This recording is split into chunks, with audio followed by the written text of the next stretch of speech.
아시다시피 미국 11월 달에는 선거가 있었죠. 이 선거를 통해서 제가 세 번째 하나님의 가지치기, 예언적인 교훈을 얻게 되었습니다. And so we saw President Trump doing his campaign, and he would pack out stadiums. 20,000, 30,000, 40,000 would come and hear him speak.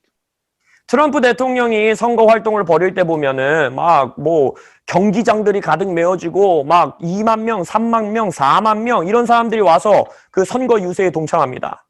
Whereas his opponent, Vice President Biden, he was vice president under Obama, was at home in his basement, and he was not campaigning because of coronavirus. He felt it was dangerous to go outside for his health, but also he didn't want people to give coronavirus to one another. 근데 이제 오바마 정부 시절의 부통령이었던 바이든 후보는 이제 코로나가 있으니까 코로나 때문에 조심해야 된다, 오는 사람들을 보호하고 싶다라는 이유 때문에 아예 선거 활동을 안 하고 오랜 기간 자신의 집에 머물렀습니다. Now, when it comes to our election, it's not based on popular vote. It is a republic. In other words, we have electors for each state, and each state determines how many electors they give in order to count for the national election. 여러분들이 미국 선거제도를 아신다면 공화국이기 때문에 저희는 모든 국민의 투표 숫자로 결정되는 것이 아니라 각 주에 살고 있는 사람들의 투표를 따져서 각 주가 우리 주는 이분을 뽑았습니다라고 그 선거표를 주고 그렇게 대통령이 결정됩니다. Because based on population, California and New York are the two largest states based on population, and if they made the decision who's going to win, then their choice would win every time, and none of the other states will have a voice concerning who should be president. 그래서 인구 숫자로 보면 캘리포니아와 뉴욕이 가장 큰 인구수를 갖고 있거든요. 그래서 만약 인구수 투표대로 가면은 이 두 주가 뽑는 사람이 무조건 뽑힐 수밖에 없는 시스템이지만 어떻게 돼 있냐? 우린 주별로 그것을 한다는 거예요. 공화국이기 때문에. So our founding fathers were smart enough to give so many electoral votes for each state to balance so that the wishes of the whole people could be heard, not just those in large states like California and New York. 그래서 미국을 세웠던 건국자들은 지혜로웠던 거죠. 그냥 커다란 주들이 모든 것을 결정하게 하지 말자. 각 주에게 영향권들과 이 표들을 주어서 모든 미국의 전역의 국민들의 소리를 들을 수 있게 하자라는 시스템을 만든 겁니다. But in every election, it really comes down to around 6 to 7 major states that will determine who's going to win the election. 근데 여러분들이 미국의 이전 선거들을 유심히 보셨다라면 역사적으로 보통 6개에서 7개 정도 되는 아주 중요한 주들이 있습니다. 그 주들의 결과에 따라 대통령이 결정돼요. And we call them battleground states because they could go either way. 그래서 우리는 거기서 배틀그라운드, 전투가 일어나는 주다라고 별명을 짓는데 왜냐면은 어느 해에는 이쪽 당이 이기고 다음 해에는 이쪽 당이 이기고 이런 일들이 있기 때문입니다. We call them swing states also because it could swing one way or the other like a swing set. 아니면 우리는 스윙, 그네타기죠. 스윙 주다라고 말해요. 이쪽으로도 갈 수 있고 저쪽으로도 갈 수 있기 때문에. And so what I did, I felt like the Lord said, take September and October, and I went to the battleground states, to all the major cities like Detroit, Michigan, Philadelphia, Pennsylvania, Madison, Wisconsin, etc., to meet with pastors to encourage them to tell their people to vote based on the Bible, biblical values. And of course, for us, it's President Trump. Vote for him. 그래서 제가 11월 달에 선거가 있기 전에 하나님의 감동에 따라 9월과 10월에는 아까 말한 이 배틀그라운드 주를 다 다니면서 목사님들을 만나고 교회들을 만나서 성경적 가치대로 투표해라. 그리고 여러분들이 아시겠지만 지금 현재 성경적인 가치를 고수할 수 있는 대통령은 트럼프였죠. 그래서 제가 교회와 성도들에게 그것을 권면하고 설교하고 그들을 독려했어요. For example, one issue is the abortion issue in America. And President Trump has been the most pro-life president, almost eradicating any kind of tax money for abortion in America. 예를 들어서 하나의 성경 가치를 제가 말할 수 있다면 낙태입니다. 미국에서 낙태 문제가 굉장히 심각한데 미국 대통령으로서 처음으로 트럼프 대통령은 정부가 낙태를 후원하고 있는 모든 세금들을 끊어버리는 그러한 일들을 하는 아주 낙태를 반대하는 그런 대통령이에요. And the most important thing he did was appoint 3 judges that are constitutionalists and they are pro-life to be on the Supreme Court. And that's so important because we can overturn the Roe v. Wade decision of 1973. 그리고 자신이 정부를 운영하는 동안 가장 중요하게 한 일이 뭐냐? 3명의 대법관을 낙태를 반대하는 프로-라이프의 대법관들을 세움으로 인하여서 미국의 낙태법이 합법화됐던 것을 이제는 헌법적으로 바꿀 수 있는 그러한 이 그라운드를 만들어놨다는 것입니다. And the Vice President Biden, for example, what he believes his policy is total abortion until even the last day of the 9th month. Most people want abortion the first 3 months of pregnancy. He's for up to the last day of the 9th month. It's crazy. It's so evil and demonic.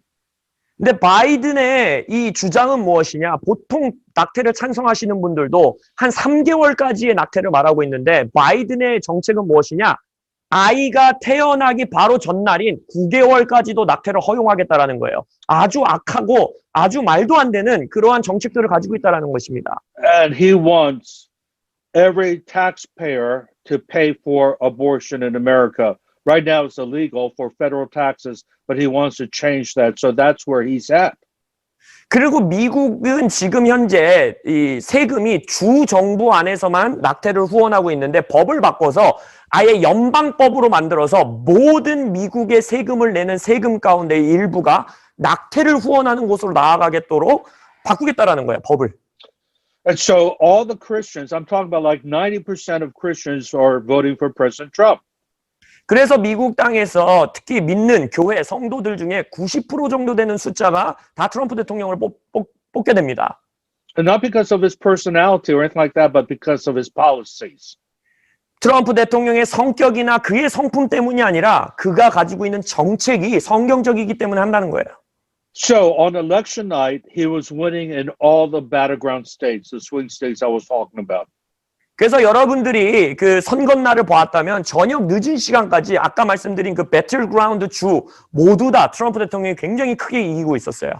And it looked like it was going to be a landslide victory, one of the biggest wins ever for any president.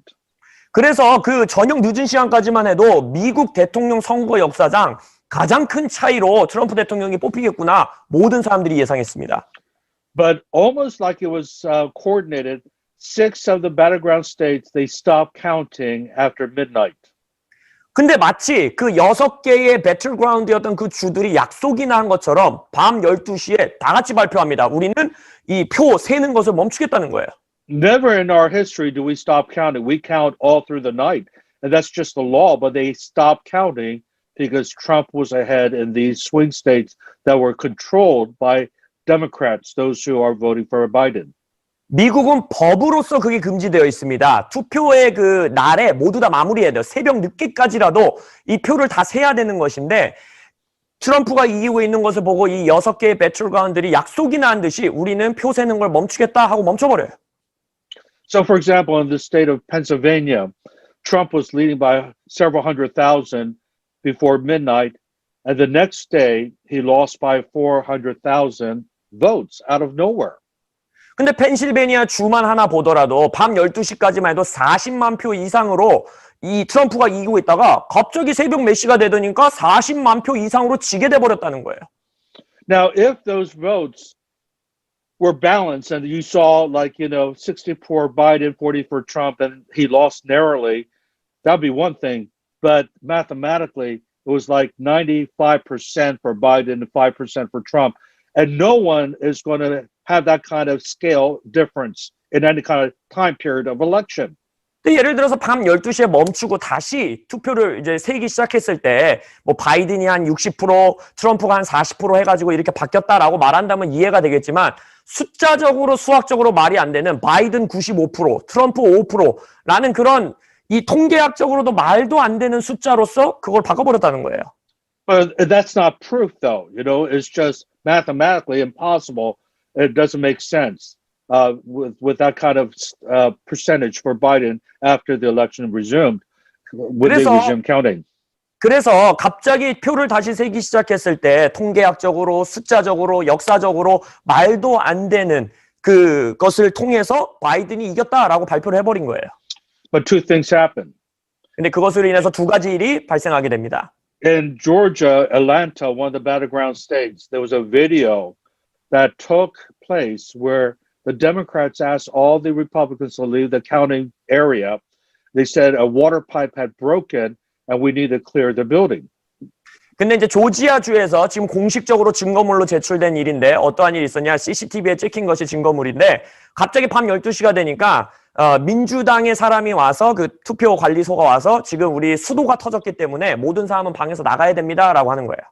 And the three Democrats pulled out suitcases under the table with ballots, hundreds of thousands of ballots in these suitcases, and they started to count them and put it in the machine. 그리고 다른 사람들이 다 떠난 이후에 CCTV에 뭐가 찍혔냐? 3명의 민주당에 관련된 사람들이 어떠한 이 끄는 가방을 갖고 왔는데 수십만 표의 투표용지를 기계에다 넣고 세기 시작한 거예요. And so we have the evidence of this massive fraud caught on videotape. 그래서 비디오로 잡혀있는, 영상으로 잡혀있는 이 증거물, 이 부패하고 있는 이 증거물을 갖고 있는 거죠. And again, the numbers were off because Trump was winning by a few 100,000. And then with those last ballots counted, he lost by only 20,000 because all of those ballots were for Biden that was caught on videotape. 그러니까 수학적으로도 말이 안 되는 거죠. 수십만 표 이상으로 이기고 있었던 트럼프가 갑자기 그 표를 세고 나서 20만 표 이상으로 졌다. 이건 말이 안 되는 거죠. And so the other thing that was a major evidence, all of a sudden, all these whistleblowers came forward, people who didn't even vote for Trump, but they said that we saw election fraud taking place, and they signed a legal affidavit. Now, the reason why this is important, because when you sign an affidavit, you can go to jail if you're lying. This is under oath. You have to sign that this is what you saw. 그리고 나서 이제 증인들이 갑자기 수십 명의 증인들이 나타나기 시작한 거예요. 미국 법에서는 내가 지금 말하고 있는 이 증언이 거짓말이라면 난 감옥에 가는 것을 인정합니다라는 사인을 하게 하고 하는 증언이 있는데 그 증언을 트럼프를 뽑지도 않은 민주당을 뽑은 사람들이 증언하기 시작한 거예요. 내가 봤다. 이 선거를 불법으로 행하는 것을 이렇게 봤다라는 증인들이 나타나기 시작했습니다. And this is how demonic it is, because the media, they so hate Trump in our country, they will not report it. They want Biden to win so badly. They're covering up this fraud that's taking place. 근데 이것이 얼마나 영적인 싸움인 걸 알 수 있냐면 미국의 어떤 언론도 이것을 말하고 있지 않다라는 거예요. 트럼프를 너무나 싫어하고 이 미국 정부를 그렇게 하기 원하기 때문에 바이든이 이기기 원하기 때문에 모든 언론들이 이것을 통제하고 말하지 않습니다. And so our prayer is that Biden would have enough integrity and character to realize he did not win the election, and if he became president, it would be under fraud, not truth. 그래서 저희는 바이든을 위해서도 기도하는 거예요. 그에게 정직한 마음을 허락하사 자신이 이 선거를 이겼다라는 건 사기이고 거짓말이고 이렇게 대통령이 되는 건 미국을 거짓말로 만드는 것이다라는 걸 깨닫게 하기 위해 기도하고 있습니다. But, you know, he's been a politician for over 40 years. He's very, very corrupt, and we don't think he's going to do it. So this coming Wednesday, the senators and the Congress people, we're talking about over 100 congressmen are presenting this evidence before the rest of the House and Senate. 그렇기 때문에 수요일에 있는 제가 아까 말씀드린 이 아주 중요한 의회와 의원들과 주지사들이 모여서 이거 하는 이 날이 너무나 중요하기 때문에 여러분들이 이것을 위해 기도해 주시기 바랍니다. So this is unprecedented. In other words, this never happened before in our history, and this is the most consequential, the most important election. And the results of this January 6th is so important. That's why I'm asking you for prayer. 그래서 미국 역사상 한 번도 있지 않았던 너무나 끔찍한 상황이기 때문에 이것을 위해서 여러분들이 제발 중보해 주시기를 제가 요청드리고 간청드립니다. And so here's a lesson I've learned. We've been praying for revival, but what does revival look like? 그래서 이 모든 레슨들을 통하여서 제가 이 도출해낸 건 이거예요. 우리가 부흥을 위해서 지금까지 기도해 왔는데 부흥은 도대체 뭔가라고 질문하기 시작했습니다. And I've shared at our HIM conference that three characteristics of revival is first, the church repents and returns to her first love. 제가 한국 HIM 컨퍼런스 통해서도 부흥의 세 가지의 핵심 대해서 나눴죠. 첫 번째는 교회가 회개하고 첫사랑으로 돌아오는 것. Secondly, the harvest comes in. 그리고 두 번째, 영혼의 추수가 있는 것. But thirdly, society has changed.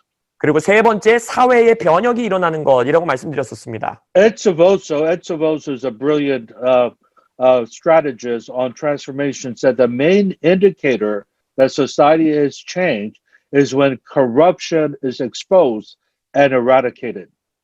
에드 실보소라고 하는 사회 전략가이신 목사님께서 말한 게 뭐냐? 사회가 변혁됐다라는 가장 중요한 증거는 그 사회 안에 있는 부패가 드러나고 그것이 사라지는 것이다라고 말했어요. So that's why I don't believe that God allowed Trump to just win on November 3rd. He allowed this delay that even to this day is not decided to expose all the corruption in our government and with the Democratic Party. 그래서 저는 하나님께서 우리의 선거를 그냥 쉽게 누가 이긴 거를 결정하지 못하게 한 것이라고 믿습니다. 왜냐하면 지금까지도 결정이 안 된 거거든요. 하나님께서 미국 땅에 숨어 있었던 모든 부패한 것들을 지금 들춰내고 다시 드러나게 하시는 시즌이라 전 믿습니다. And the reason why I'm sharing this is because we've been praying for revival in Korea. 제가 이것을 자세하게 나누는 이유는 이것입니다. 왜냐하면 우리는 한국 땅의 부흥을 위해서 오랜 기간 기도해왔기 때문입니다. I believe God's going to shake every nation. He's shaking our nation. He's going to shake Korea as well. 하나님께서는 모든 열방을 진동시키실 것이기 때문에 미국도 흔드시고 계시고 한국도 흔드실 거예요. And I don't have to be a prophet to prophesy that major corruption will be exposed in Korea's government, and God's going to bring about transformation of your government and your nation as well.